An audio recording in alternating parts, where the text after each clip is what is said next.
जब हमारे सामने कुछ इस प्रकार की कैलकुलेशन होती है और इसमें हमें यम और एन की वैल्यू फाइंड करना है, तो हम कुछ ऐसे स्टेप होते हैं जिनकी सहायता से हम एम और एन की वैल्यू बिल्कुल सरलता से ज्ञात करते हैं। तो चलिए देखते हैं। इसमें यम और एन की वैल्यू फाइंड करना है, इससे इसको माइनस किया गया है और देखिए ये कुछ रिमाइंडर बचा हुआ है। इसका मतलब क्या है कि जिससे माइनस किया गया है जिस संख्या से, वो संख्या बड़ी रही होगी किससे, ये इस एन से। ये टू तो दोनों में क्या है, इक्वल है, और ये एन से ये संख्या बड़ी होगी तभी इससे ये माइनस होता है और कुछ रिमाइंडर बच सकता है।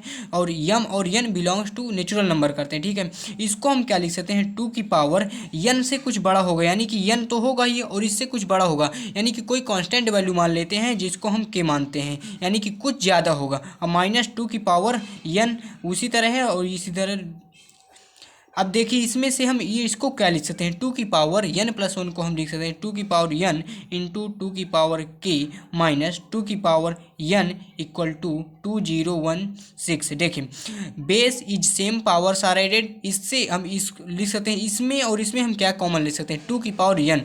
टू की पावर जब एन कॉमन लेंगे तो यहाँ बचेगा टू की पावर के माइनस वन, और यहाँ पे बचेगा, इसको हम इसके फैक्टर निकालेंगे 2016 के। इसे हम टू से पहले डिवाइड करेंगे, टू से करेंगे तो यहाँ पे वन आएगा, यहाँ पे जीरो आएगा और यहाँ पे क्या आ जाएगा, जीरो आ जाएगा, फिर यहाँ पे 8 आ जाएगा, ठीक है। फिर हमें इसे टू से करेंगे तो यहाँ पे कितना आ जाएगा, 5 0 और 4 आ जाएगा। फिर हम इसे टू से डिवाइड करेंगे तो टू टू जा 4, 2 5 जा 10 और फिर कितना आ जाएगा, यहाँ पे 2 आ जाएगा।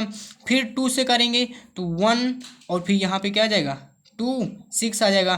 फिर टू से करेंगे तो 2 6 आ जाएगा, यहाँ पे 30 बचेगा। ये देखिए टू कितनी बार, कितने टाइम से, 1 2 3 4 5, यानी कि टू की पावर 5 और ये क्या है 63 बचा हुआ है, ये 63 बचा हुआ है। टू की पावर में अगर नेचुरल नंबर है ये हमारा सम संख्या होती है, और ये देखिए ये भी एक सम संख्या है, ये एक विषम संख्या है, ये भी एक विषम संख्या है। तो सम संख्या को बराबर करिए सम संख्या के, विषम संख्या को बराबर किए सम संख्या विषम संख्या के। तो टू की पावर एन सम संख्या है और इधर टू की पावर 5 भी सम संख्या है, यहाँ से एन की वैल्यू आ गई 5, ठीक है। अब देखिए दूसरे विषम संख्या है टू की पावर के माइनस वन, ये विषम संख्या दूसरी क्या है 63, ठीक।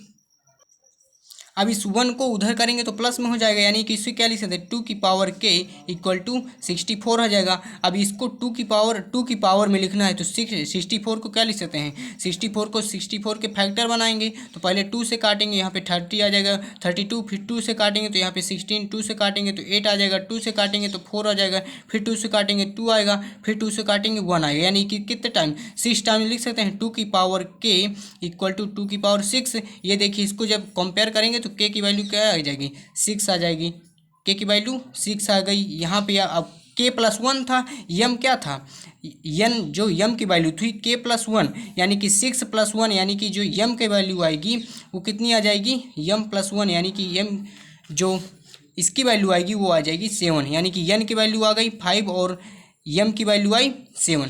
Thank you.